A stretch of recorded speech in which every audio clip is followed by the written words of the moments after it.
You should, it's your Alan and your Ray.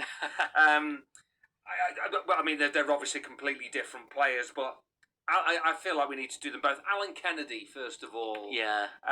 score it in 2 European Cup finals, winning goals. I mean, if you count a penalty shootout as a winning goal, but I think you have to. Barney Rubble, and again, someone we all know, fairly well. What a character! Oh, he's a great guy, Alan. And you mentioned the 2 European Cup goals against Real Madrid and Roma. He also scored in 2 League Cup finals as well. And he was Liverpool's first choice left back between 1978-9 right through to 84-5. I think he was his last. I think he was in the 85-6 season. May have started that season. I can't remember. But he did, and then he had a shocking game. And I think it was at Oxford. And, But he was part of that great Liverpool side that dominated British football and European football as well for a spell. Great striker of the ball, popped up obviously and scored such important goals.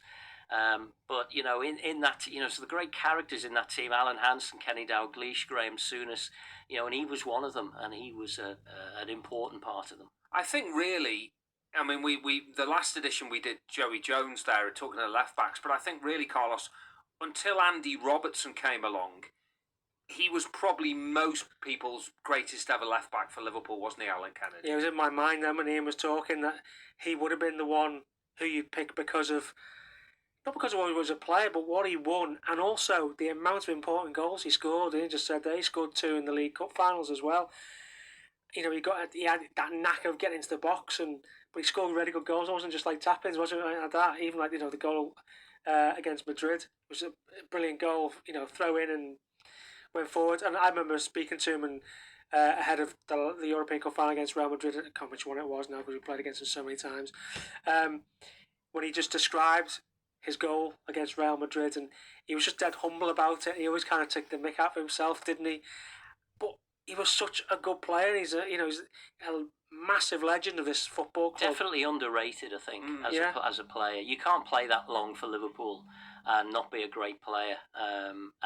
He was very humble though. I think he probably underrated himself, to be honest. It's just the way he is, though, isn't it? He's such a really lovely fella, and obviously will be remembered for those important goals. And he scored two England caps, by the way. That's all he got. Yeah, I know. Two. But we have read this conversation about Ray Clements, haven't we? Not getting enough caps as well. There's so many. Did they not have subs in those days or something? How could that happen? I don't know. Kenny Sansom was around then. I'm trying to think who the left backs would have been for England around then. Kenny Sansom might have been one. It was pre-Stuart Pearce. Pre-Stuart Pearce, I think. But even so, 2 caps, that's ridiculous. That is how he won 7 B caps. Oh, well, there you go. He's probably the most B cap player ever, I would have thought, was 7. And the thing is, we were talking about him scoring goals, but he's a left back, and he played in really, really good defences as well. So you wonder why he wouldn't have played for England as much as that as well. But I think he was probably one of the original attacking fullbacks. Yeah. Now everyone's going on about fullbacks attacking. They were ahead of their time, Liverpool's fullbacks, really.